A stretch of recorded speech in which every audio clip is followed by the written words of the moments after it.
Mengapa engkau tak jujur padaku bila cintamu bukanlah milikku?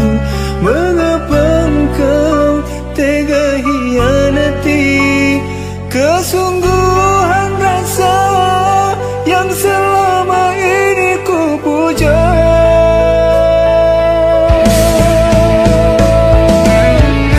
Ku tak pernah dendam